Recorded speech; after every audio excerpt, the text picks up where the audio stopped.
तो जो हमें अब भगवान कह रहे हैं ना, उसको सच्चे सच्चे दिल से सुनना, समझना और भूल नहीं जाना। उसको फॉलो करना दिल से, जान से।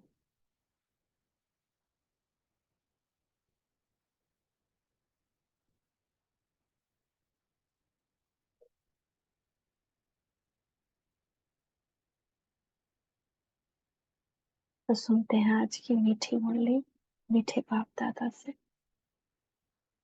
बाबा कह रहा है, मीठे बच्चे, बाप की मदद या पूरा वर्षा लेने के लिए बाप के सगे बच्चे बनो।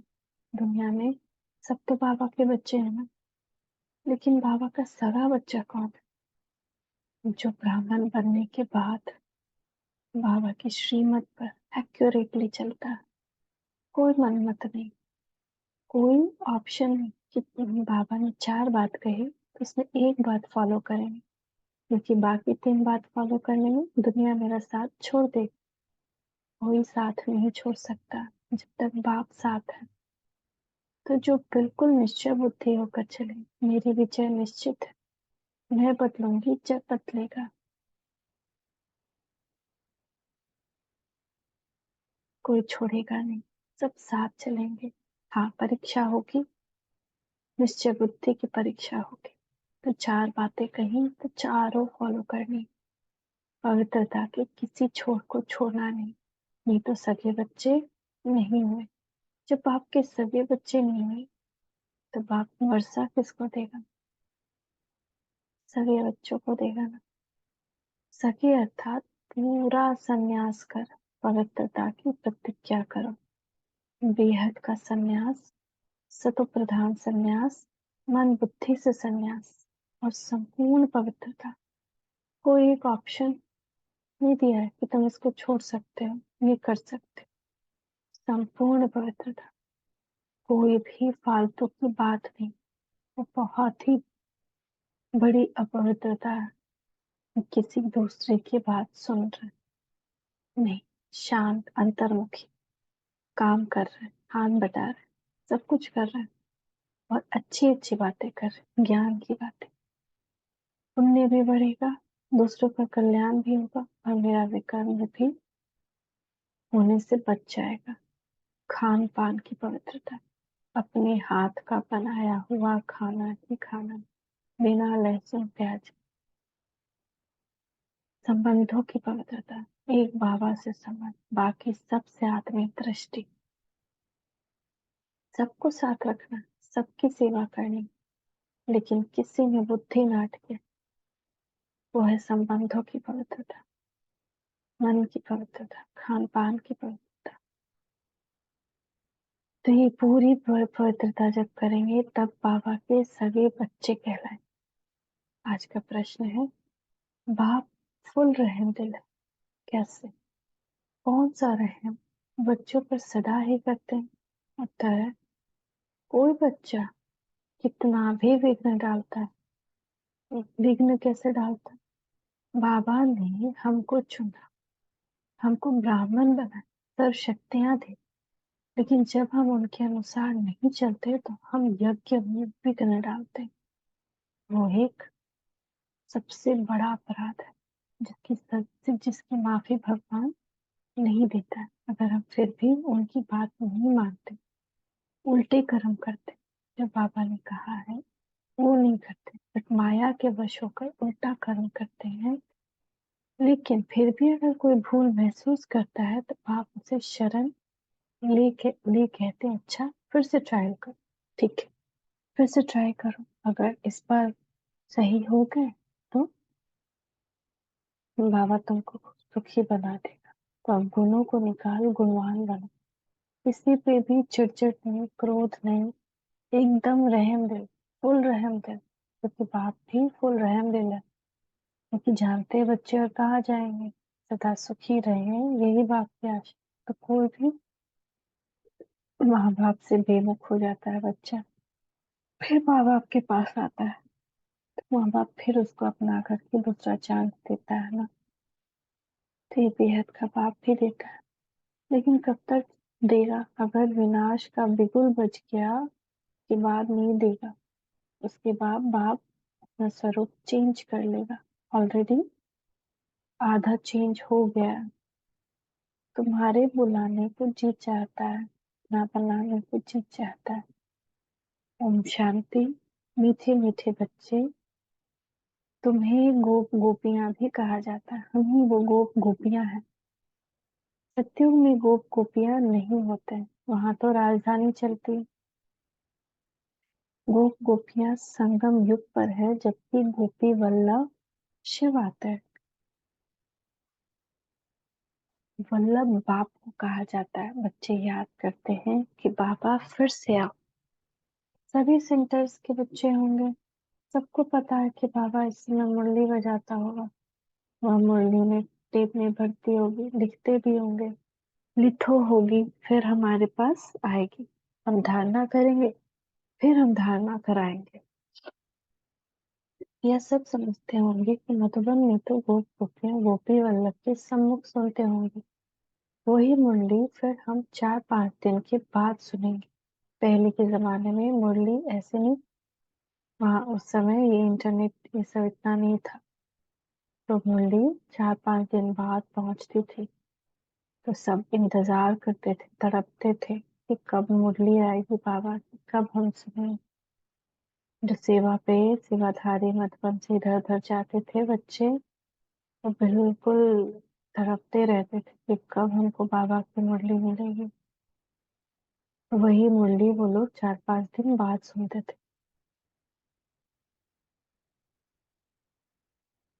ऐसे ख्यालात चलते होंगे ना। कहते हैं बाबा आप आओ तो हम सदैव मुस्कुराने लग जाओ, जैसे देवताएं सदैव हर्षित रहते हैं। वहाँ यथा राजा रानी तथा प्रजा सब हर्षित रहते हैं। तो जब हम हर्षित मुखिया बनेंगे, तभी स्वर्ग लोक में जाएंगे। कोई भी परिस्थिति आए, हमारी खुशी न गायब हो, प्राण जाए पर खुशी न जाए, तभी हम स्वर्ग लोक में जाएंगे। जहाँ बात बात पे मूंझ जाते हैं, मुंह तर जाता है, क्रोध आ जाता है, चिड़चिड़ हो जाते हैं, उदासी छा जाती है, तो हम स्वर्गलोक के लायक नहीं है।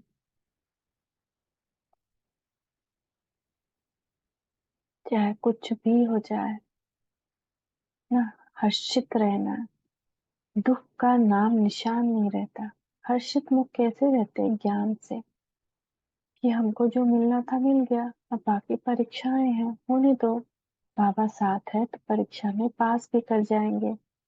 ऐसे निश्चय होने पर हम हर्षित मुख रह सकते हैं। यहाँ तो है ही प्रजा का राज, तो बच्चे जानते हैं। बाबा आकर हमको पढ़ाते हैं। यहाँ गरीब ही अच्छी रीति पढ़ते हैं। जैसे वे गरीब भी कोई एमएलए कोई एमपी बन जाते हैं ना, यहाँ गरीब ही पढ़ सकते हैं। वारिस भी गरीब ही बनते हैं। साहूकारों को लफड़ा बहुत रहता है। एक तो धन का नशा, दूसरा फिर फुर्सत नहीं मिलती, बलि भी नहीं चढ़ सकते। यहाँ बलि चढ़ना पड़ता है, तन मन धन सहित। मन भी बाबा का। ऐसी कोई बात मन में नहीं आए जो बाबा न चाहता हो। साहूकार का हृदय विदीर्ण होता है। पुण्य बहुत रहता है, इसलिए गरीब छठ भरी चढ़ जाते हैं। उसमें पहले नंबर में कन्याएं जाती। मम्मा भी कन्या है ना। मम्मा कन्या थी, लक्ष्मी बन गई। क्यों? एक सेकंड में उन्होंने डिसीजन ले लिया। एक तरफ उनकी मम्मा, मम्मा की मम्मा, जब उस समय वो अपने घर में रहती थी और मुरली सुनने योग करने के लिए बाबा के पास आते थे। तो जब बहुत भीड़ थी, सब पे बाबा ने पूछा कि यज्ञ में 1 सेकंड में बलि होने के लिए कौन तैयार। और उस वक्त मम्मा के घर में उनकी शादी की बातचीत चल रही थी। तो मम्मा तुरंत उठी, कुछ नहीं सोचा, मैं तैयार। और सबसे पहले उन्होंने ये त्याग किया, इसलिए सबसे पहला पद उनको लक्ष्मी का मिल गया। जहाँ त्याग नहीं, वहाँ भाग्य भी नहीं। जहाँ पवित्रता नहीं, वहाँ सुख और शांति भी नहीं। तो उन लोगों की पवित्रता उनको कितना बड़ा उनको धन धान्य से संपन्न कर दिया कि वो लक्ष्मी बनेगी सतयुग में। राधा है कृष्ण की, कितना बड़ा उनको प्राप्ति हुई। तो जो सोचते रहता है कि हम बलि हो कि ना हो, कभी किसी घर बार में मोह है, कभी इधर मोह है, कभी वो मोह है, बट अंदर से अपने आप को बलि नहीं चढ़ाया है, संपूर्ण समर्पित नहीं हुआ है, तो प्राप्ति कुछ नहीं होगी। इस ब्राह्मण जीवन में कितने साक्षात्कार हो रहे हैं, कितनी अनुभूतियां हो रही हैं, उन सब से वंचित रह जाए, बेकार ही हो जाएगा ब्राह्मण जीवन अगर वो सबकी अनुभूति ही नहीं है। तो जब आए ही हैं इस मार्ग में तो अच्छी तरह आए, संपूर्ण बलिहारी जाए। कहते थे ना, तुम संग तो सब संतोर पिया, तुम संग जो रो रे, मेरे रोम रोम में बसने वाले राम, जगत के स्वामी है अंतर्यामी, मैं तुझसे क्या मांग। तो वही तो राम है हम सब सीता के, तो उनको ही तो हम पुकारते थे। तो आज जब वो आए हैं तो इतना हिचक क्यों, इतना झिझक क्यों पवित्रता के लिए। तो इसलिए बाबा कहते हैं कि वारिस भी गरीब बनता है, साहूकारों को तो लफड़ा रहता है। हाँ, तो मम्मा भी कन्या है ना, बाप की बने और कहेंगे, बाप के बने और कहेंगे मेरा तो शिव बाबा दूसरा ना कोई, इसको बलि चढ़ना कहा जाता है। गृहस्थ व्यवहार में रहते हुए जैसे कि वहां नहीं है, काम कर रहे हैं, सब कुछ कर रहे हैं, पर मन बुद्धि एक परमात्मा में, मन बुद्धि वहां नहीं। तो मन बुद्धि वहां नहीं तो हम वहां ही नहीं। जैसे कहते हैं ना, कोई काम कर रहा है, हम उसको बहुत बुला रहे हैं और वो नहीं सुन रहा, तो कहते हैं कि तुम यहाँ हो कि कहाँ हो, कहाँ है तुम्हारा ध्यान, ऐसे कहते हैं ना। तो जब हम कहीं भी रहते हुए ध्यान कहीं और, तो वहां है ध्यान, परम धाम में है, ध्यान बाप दादा पे है, तो हम वहां हैं। तो बुद्धि में शांति धाम सुख धाम ही बसता है। अब हम जाते हैं स्वीट होम, फिर स्वीट राजाई में, गृहस्थ व्यवहार में रहते रचना की भी पालना करें। अब हमारी रचना, हमारे बच्चे हमें अडॉप्ट, तो उनको उनकी पालना भी करनी है, लेकिन उनमें अटकना नहीं, किसी में भी अटकना नहीं। ये बाबा कह रहे हैं कि हमने रचना की तो उसकी पालना करनी है, परंतु श्रीमत से अलग हटके नहीं। श्रीमत तब मिले जब बलि चढ़े। बाबा टचिंग देता है, आवाज सुनाई देती है, हर पल कोई प्रॉब्लम आए तुरंत उनसे उपाय मिलता है कि अब यहाँ ये करो।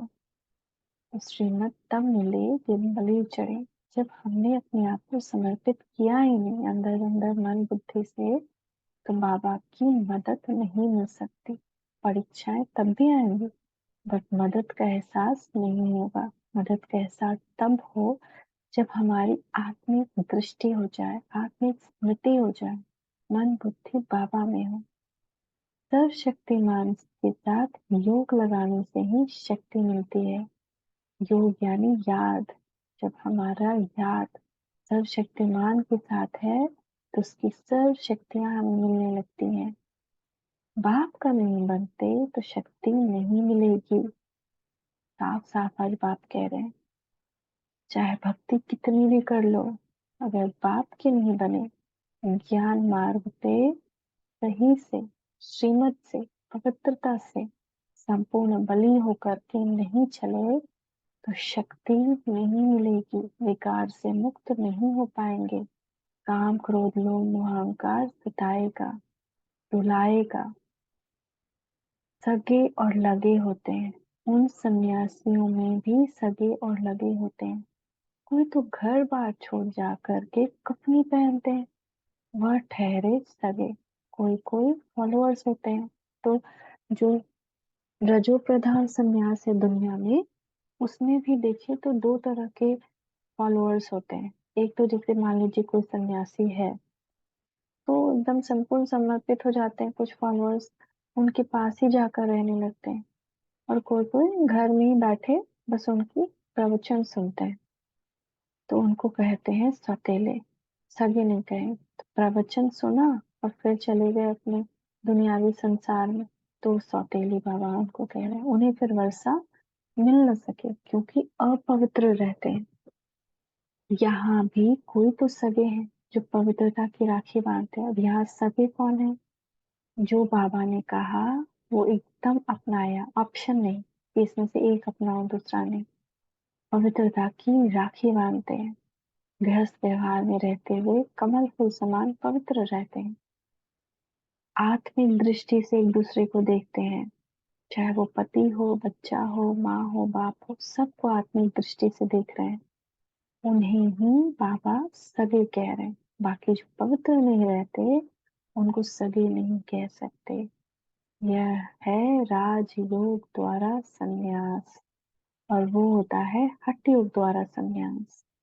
बाबा ने समझाया कैसे अपने को सन्यासियों के फॉलोअर्स कहलाते हैं, परंतु रहते हैं गृहस्थ में तो उनको वास्तव में फॉलोअर्स और सन्यासी कह ना सकेंगे। सुबह में टिकट कटाया, जाकर प्रवचन सुना, फिर आकर के वही कर्म करने लगे तो वो सन्यासी नहीं है। सन्यास करने का पुरुषार्थ करना चाहते हैं परंतु बंधन है। वो उनके बारे में कह रहे जिन्होंने कल पहले सन्यास किया है वही करते हैं, हो जाते हैं सगे और वह लगे। तो यहाँ पे भी जो पहले हुए वो फिर होंगे। तो अभी फिर से बाबा अपॉर्चुनिटी दिए कि फिर से अपनी किस्मत बदलो। पहले नहीं हुए थे अब हो जाओ। 5000 वर्ष पहले नहीं हुए तो आज अपनी खोटी किस्मत देख रहे हो, लेकिन अब अगर हो जाओ तो आगे अपनी किस्मत पे रोना नहीं पड़ेगा। तो यहाँ भी जो बाप के बनते हैं वही सगे ठहरे, क्योंकि सगे को बाप पलकों पे बिठा कर रखता है। चाहे दुनिया में कितनी परेशानी आ जाए उस पे कोई परेशानी नहीं आ सकती, कोई दुख नहीं आ सकता। मदद और वर्षा भी सगे को ही मिलेगा, लगे को मदद मिल ना सके। फिर से बाबा रिपीट कर रहे हैं, मदद और वर्षा सगे को ही मिलेगी, लगे को नहीं मिल सकती। बाबा ने समझाया है यह है ज्ञान इंद्र सभा, सब ज्ञान पुखराज परी है। तो देखिए अपने आप को कि ये ज्ञान इंद्र की सभा है, बाप दादा इंद्र है और ये ज्ञान इंद्र की सभा है और हम सब हैं ज्ञान पुखराज परियां। लोग तो पुखराज पत्थर को मान लेते हैं, लेकिन हम वो पुखराज हैं जो ज्ञान दे करके औरों का कल्याण करते हैं, उनको उन पर बृहस्पति की दशा बिठाते हैं, की वजह से उनके काल कंटक दूर हो जाते हैं। नौ रत्नों की भी बहुत महिमा है, नौ रत्न की अंगूठी भी पहनते हैं तो हम वो बाबा के नौ रत्न बनते हैं। ब्राह्मण लोग कहते हैं यह पहनो तो तुम्हारी दशा बदलेगी। पत्थरों की भी महिमा कर दी है। वे ही हो, वे ही तो तुम बच्चे हो। बाबा कह रहे वे नौ रत्न तो तुम बच्चे हो, जिसके ज्ञान जब वो ज्ञान देते हैं तो दूसरों की दशा बदल जाती है, उनकी किस्मत खुल जाती है। जितने जो सर्विसेबल बच्चे हैं वे विजय माला में आते हैं। ऊंचते ऊंच हीरा बनाने वाला बाबा है, वही हम सबको कौड़ी से हीरा बनाता है। कब? वो बनाता कैसे है? इस ज्ञान से। ज्ञान तो दे रहा है पर हम सुने नहीं, फॉलो नहीं करें तो हम हीरा नहीं बनेंगे, मदद भी नहीं मिलेगी। उनको बीच में रखते हैं। मनुष्य तो इन बातों को जानते ही नहीं, नौरत्न कौन है, पत्थर से भेंट क्यों करते हैं, जैसे नदियों से भेंट करते हैं। तुम हो ज्ञान नदियां, वह है पानी। तो दुनिया तो पानी को कहती है कि इसमें पावन हो जाएंगे, नहाएंगे तो ऐसे पावन हो जाते, तो हमको किसी पाप का फल मिलता ही नहीं। नौ रत्नों की अंगूठियों से भी 1% फायदा होता है, जैसे 1%, उससे कुछ भी नहीं हो सकता, चाहे कितनी बड़े बड़े पत्थर ला करके रख दो। अगर ऐसा होता तो दुनिया ही बदल जाती पत्थरों से। लेकिन वो बात भी हमारी है, हम वो नौ रत्न हैं, वो ज्ञान नदियां हैं। तो कहते हैं बाबा आओ तो हम सदैव हर्षित रहेंगे, आपकी मुरली सुनकर औरों को सुनाएंगे। तो हम देखिए कितना बाबा की सर्विस करते हैं, मुरली सुनी और कितनों को सुनाया। Charity begins at home. पहले घर वालों का कल्याण करना है, उनको बाबा के बारे में बताना है, उनकी ज्ञान देनी है, उनको अनुभव कराना है।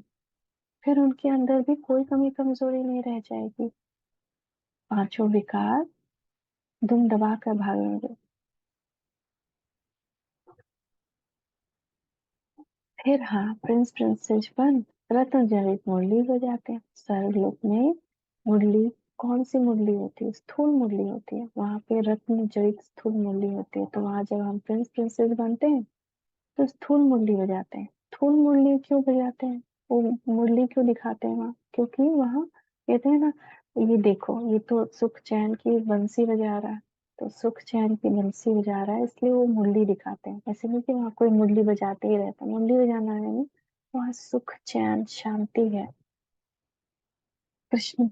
कृष्ण को मुरली थी जरूर, ऐसे कृष्ण को मुरली दिखाते हैं। जबकि वह प्रिंस था, राज करता था, वहां पे दिखाते कृष्ण को मुरली के साथ। वो तो प्रिंस था, राजकुमार था, वो तो राज करता था। दिन रात वहाँ डांस म्यूजिक ऐशो आराम चलता है।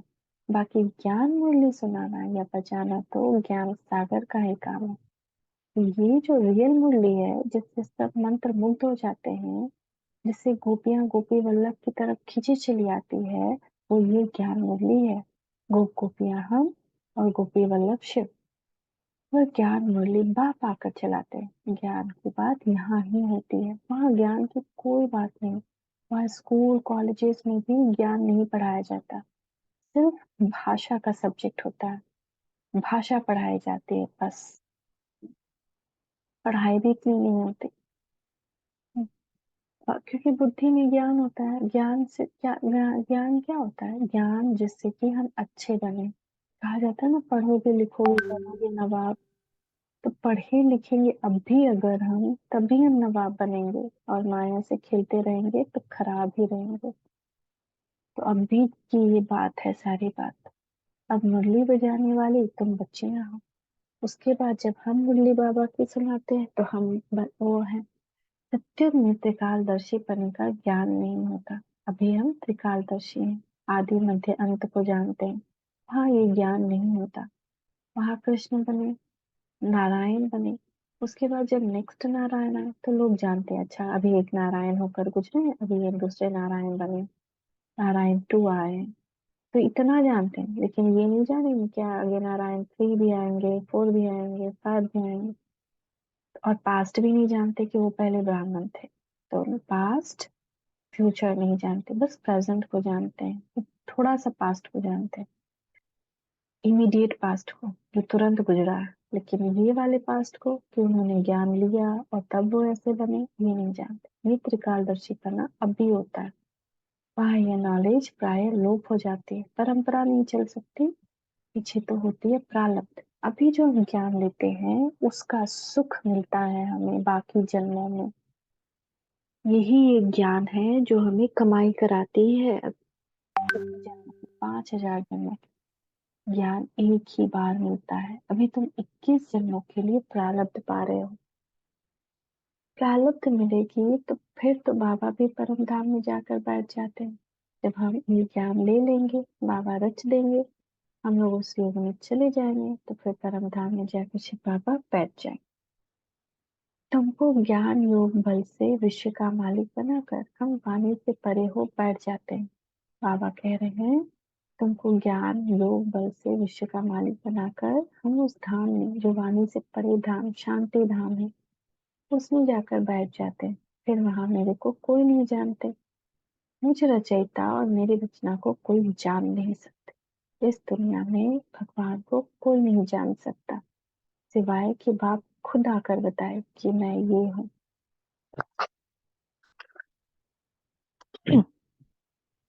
न बाप को जानते हैं, न सृष्टि के आदि मध्य अंत को जानते हैं। वहाँ यह ज्ञान नहीं रहता, विनाश होता है, यह ज्ञान लुप्त हो जाता है। फिर कहीं कहीं से कॉपी के पन्ने द्वापर में मिलते हैं, उससे पूरा ग्रंथ ही बना दिया जाता है, इसीलिए झूठा हो जाता है। राधे कृष्ण को तो वहां यह पता हो, फिर 14 कला बनना है तो राज्य ताज की खुशी ही गुम हो जाए। वहां ज्ञान रहता ही नहीं, ये ज्ञान अगर हमको वहां पता हो फिर से इतने दुख में आने वाले हैं, तो हम सुखी तो नहीं रह सकते हैं, इसलिए ज्ञान वहां नहीं रहता। बाप हर बात क्लियर समझाते। तुम भी सन्यासी हो, वो भी सन्यासी, वो है हठ योग सन्यास। सन्यासी हठ का घर बार छोड़ जाते हैं। वहां है शंकराचार्य और ये है शिवाचार्य। तो शिवाचार्य बाबा से हम ये ज्ञान ले रहे हैं। उनको आचार्य कहा जाता है, कृष्ण आचार्य नहीं। भगवान शिव शिवाचार्य बैठ तुम बच्चों को समझाते हैं, राजयोग सिखलाते हैं।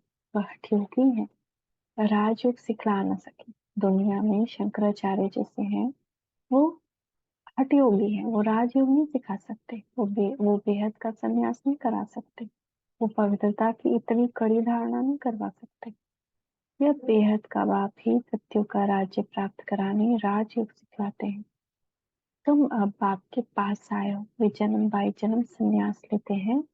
तुम 21 जन्म का संन्यास नहीं लेते हो। वो जब संन्यास लेते हैं तो उनका हर जन्म में मन करेगा हम संन्यास ले लें, घर बार छोड़ के चले जाएं। लेकिन हम 21 जन्म संन्यास नहीं लेते। हम तो वहां घर गृहस्थ में पवित्र जीवन बिताते हैं। योग बल से सारे कार्य होते हैं।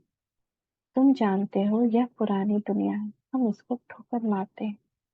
शिव पापा ने दो प्रकार की यात्रा समझाई है। एक है रूहानी यात्रा और दूसरी है जिस्मानी। सुप्रीम बाप कहते हैं मैं तुमको यात्रा पर ले जाता हूँ, फिर तुम मृत्यु लोक में नहीं आएंगे। बाप है सुप्रीम पंडा, उनके बच्चे भी पंडित ठहरे। तुम हो रूहानी पंडित, रूहानी यात्रा कराने वाले। ये धारणा करने की बातें हम लोग क्या करते हैं, रूहानी यात्रा पर ले चलते हैं, परम धाम की यात्रा करवाते हैं। तो हम रूहानी पंडे हुए, बच्चे अच्छी रीति धारण कर समझाते हैं। कोई फिर ऐसा भी है जिनका योग पूरा नहीं रहता। भले ज्ञान की धारणा अच्छी रहती है, योग नहीं ठहरता। ज्ञान में माया इंटरफेयर नहीं करती, योग में माया इंटरफेयर करती है। योग माया क्या करती है, ऐसे ऐसे सिचुएशन करती है कि फिर हमारी बुद्धि उसी में चलते रहे, फिर हम योग में बैठ ही नहीं पाते। तो इसीलिए माया इंटरफेयर करती है। जैसे रेडियो में स्पीच करते हैं तो लड़ाई जब लगती है तो एक दो को आवाज सुनने नहीं देते, खिटखिट करते हैं। तो योग भी माया में इंटरफेयर करती है। भारत में योग का नाम मशहूर है। प्राचीन योग किसने सिखाया? उन्होंने श्री कृष्ण भगवान उवाच कह दिया है।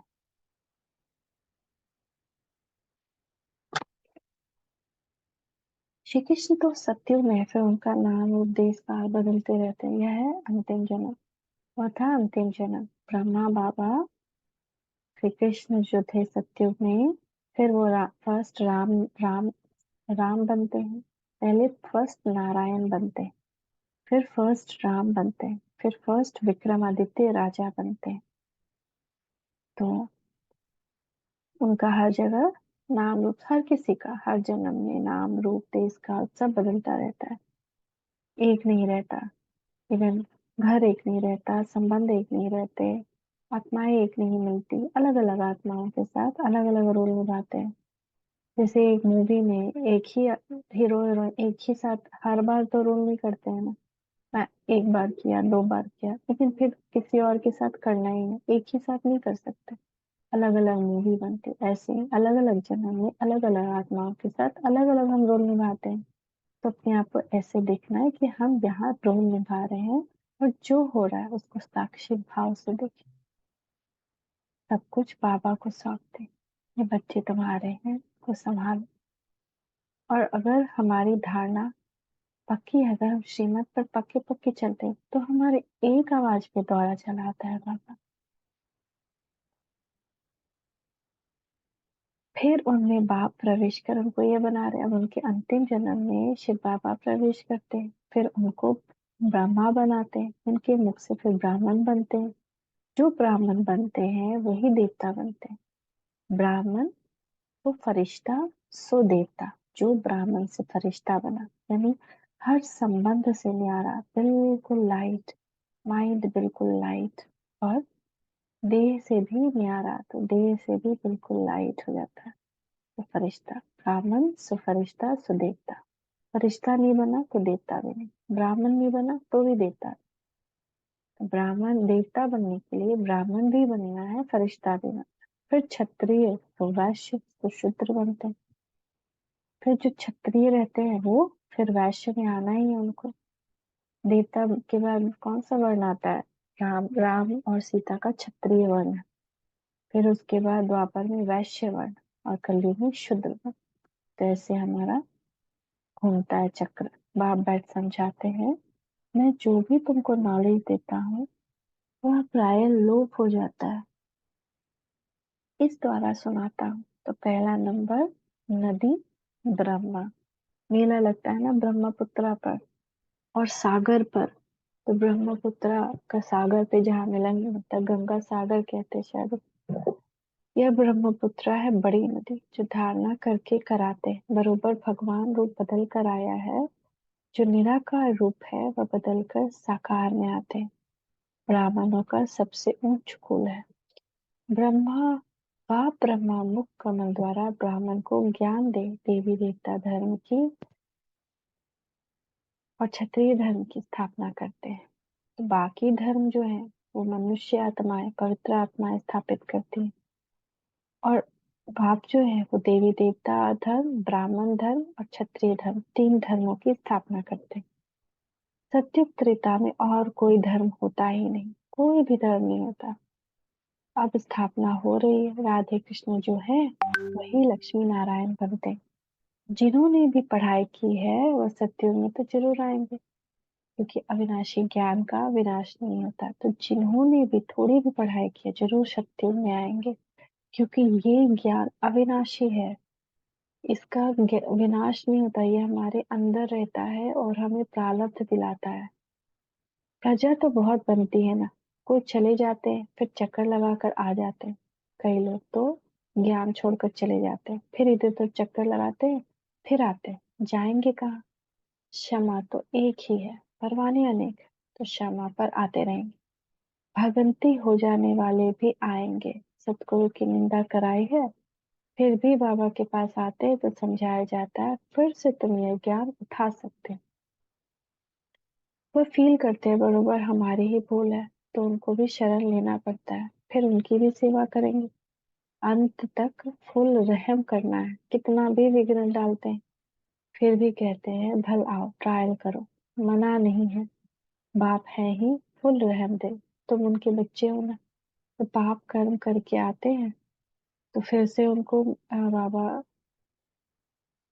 चांस दे देते हैं कि चलो करो, लेकिन उसमें मेहनत बहुत बहुत लगती है। क्योंकि ऐसे जो पाप किया वो तो पाप कटना इजी है, लेकिन ब्राह्मण बन के जो पाप किया वो बड़ा भारी होता है। एक एक छोटा छोटा पाप बहुत भारी होता है और उसको काटना बहुत मुश्किल है। तो ब्राह्मण बनने के बाद बहुत कोशिश करनी है कि एक भी पाप ना हो। और उसके लिए सबसे इम्पोर्टेंट है श्रीमत। श्रीमत से हटे, अगर श्रीमत पर चलते चलते कुछ बुरा भी हो रहा है तो उसका रिस्पॉन्सिबल बाप है, लेकिन श्रीमत पर हटकर काम कर रहा है तो उसका रिस्पॉन्सिबल बाप नहीं, उसका एक का 100 गुना दंड मिलता है।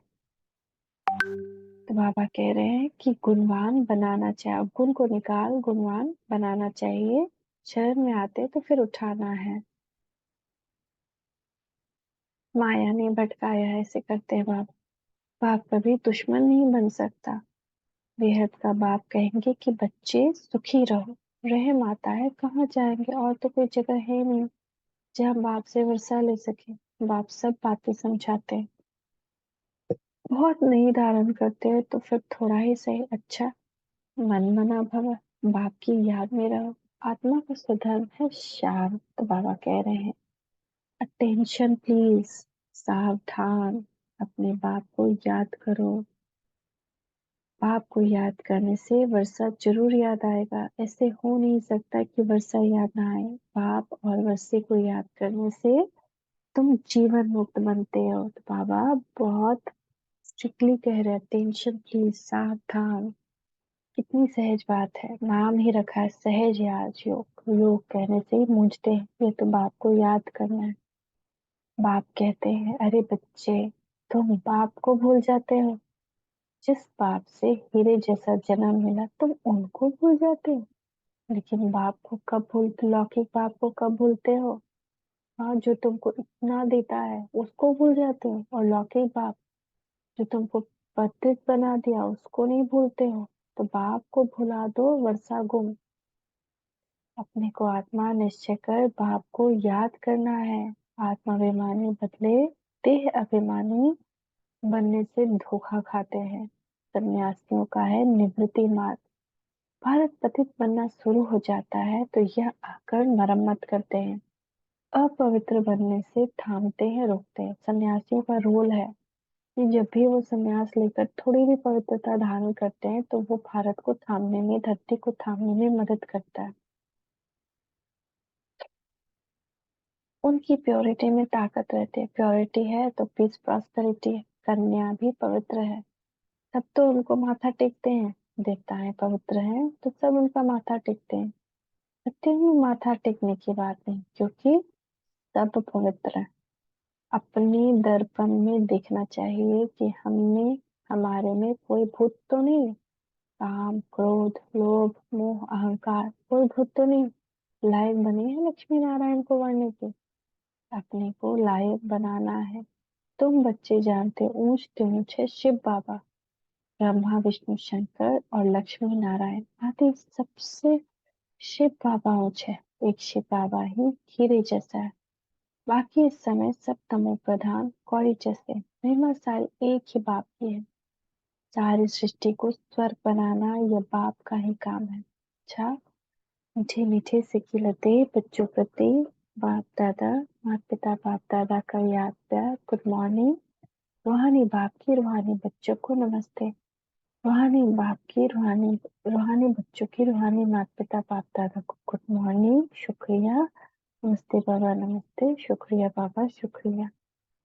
धारणा के लिए मुख्य सार। बाप पर पूरा बलि चढ़, बाप का सगा बच्चा बन, बाप से पूरा वर्षा लेना है, पूरा पवित्र बनना है। बाबा आज शुरुआत में ही कहे, एक बार एक भी धारणा मिस नहीं करनी। खान पान की धारणा, संबंध की धारणा, अपने मन वचन बोल संकल्पों की धारणा। न संकल्प में किसी के लिए बुरा आए, न बुरा सोचे, न बुरा बोले, न बुरा करे। एक मन की पवित्रता, खान पान की पवित्रता। छोड़ना है प्याज लहसुन तो छोड़ना है, ये बाबा का आदेश है। तीसरा, संबंधों की पवित्रता। पति बच्चा देखने के बजाय आत्मा देखना है। सबकी पालना करनी है मगर आत्मा देखना है कि ये आत्मा अपना रोल निभा रही है। मैं आत्मा, उनका कल्याण मेरा कल्याण है। यही मेहनत करनी है, पूरा पवित्र बनना है। अपने को दर्पण में देख भूतों को निकाल गुणवान बनना है। पाप की मुरली सुन धारण कर औरों को करानी है। ये सेवा भी करनी है, अपने अंदर के भूत को भी निकालना है, संस्कार परिवर्तन करना है। और बाप की मुरली कभी मिस नहीं करनी। तो दूसरों को भी सुनाना है, दूसरों को भी ज्ञान मिलाना है। इससे पुण्य मिलता है, जमा का खाता बढ़ता है। आज का वरदान है परमार्थ के आधार पर व्यवहार को सहज बनाने वाले भाग्यवान आत्मा भव। आधा कल्प व्यवहार में, भक्ति में, धर्म के क्षेत्र में सबने मेहनत की और अभी मेहनत से छूट गए। ये व्यवहार भी परमार्थ के आधार पर सहज हो गया। पहले तो बहुत तरह से हमने व्यवहार किया और हर तरह से सोच सोच कर व्यवहार करना पड़ता था। पर अभी जो हमको सबसे व्यवहार करना है वो परमार्थ करना है। जो बाबा कह रहे हो श्रीमत अनुसार करना, अपनी बुद्धि नहीं चलानी। तो कितना सहज हो गया कि सोचना नहीं है कि क्या करें, क्या इस सिचुएशन क्या। बाबा ने क्या कहा है, दुआएं दो दुआएं लो, तो बस दुआएं दो दुआएं लो, कोई और व्यवहार नहीं। कोई रॉन्ग या राइट बनकर जज नहीं बनना है। ये रॉन्ग, इसने रॉन्ग किया, वो राइट, उसने राइट किया। हमने रॉन्ग किया, हमने भी तो कई रॉन्ग किए, पिछले जन्म में भी रॉन्ग किए, तभी रॉन्ग मिलेगा। तो किसी को रॉन्ग नहीं समझना है। वो अपना रोल, मैं अपना रोल। निमित्त मात्र कर रहे हो, निमित्त मात्र करने वाले को सदा सहज अनुभव होगा। व्यवहार नहीं है लेकिन खेल है। माया का तूफान नहीं, लेकिन ड्रामा अनुसार आगे बढ़ने का तोहफा है।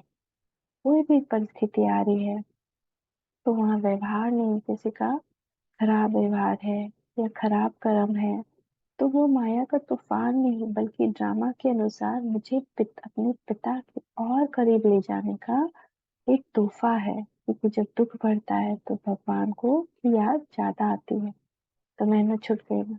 ऐसे मेहनत से अपने को बचाने वाले श्रेष्ठ भाग्यवान आत्मा हूँ, इसी स्मृति में रहो।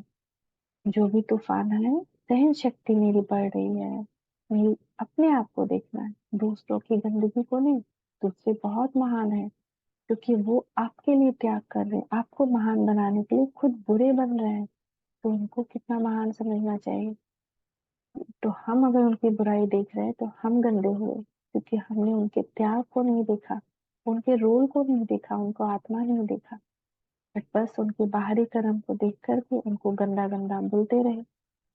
इस स्मृति में रहना, ये ड्रामा है और ड्रामा कल्याणकारी है। जो हुआ अच्छा हुआ, जो होगा अच्छा होगा, और जो हो रहा है अच्छा हो रहा है। बस बाबा को इस विश्वास के साथ, बाबा को साथ लेकर के आगे एकदम इजीली बढ़ते जाना। स्लोगन, जीवन में मधुरता का गुण धारण करना ही महानता है। चाहे कोई कैसा भी हो, उससे हमारा व्यवहार चेंज नहीं है। उसको हम दुत्कारे नहीं, फटकारे नहीं, प्यार से सर पे हाथ रखे, गले लगाए, इतना मधुर बने। तो ऐसा मधुरता का गुण धारण करेंगे, तभी वो महानता हमारे अंदर आएगी। जैसे दादियों को देखा ना, कि दादियों ने कभी किसी की बुराई नहीं देखी, कितना महान। बाकी लोग जो आते थे उनसे मिलते थे, उसमें कोई पवित्रता की धारणा करता, कोई नहीं करता। कोई बाबा की बात आधा मानता, कोई नहीं मानता। लेकिन दादी सबको गुलाब के फूल देना, टोली देना, गले लगाना, प्रेम करना। ऐसे प्रेम जब हम करते हैं तो लोग हमारी बात सुनना चाहते हैं, फॉलो करना चाहते हैं, उनमें ताकत आने लगती है, वो हमसे जुड़ने लगते हैं। उनके मन में हमारे लिए विरोधाभास नहीं आ सकता, उन पे जादू होने लगता है। तो प्रेम, मधुरता, चाहे कुछ हो जाए, यही दे सबको। चाहे कोई कैसी भी प्रवृत्ति वाला हो, कैसी भी वृत्ति वाला हो, किसी का नुकसान कर रहा हो, पर आप उसको नफरत की, घृणा की, द्वेष की दृष्टि से ना देखें, प्रेम की दृष्टि से ही देखें। ये है तो ये भी भगवान का बच्चा है, भगवान की ने इसकी भी रचना की ना, तो इसमें जरूर कोई विशेषता भी होगी। तो मैं उसकी बुराई ही देखता रहा, तो मधुरता का गुण ही धारण कर। ओम शांति, ओम शांति, ओम शांति।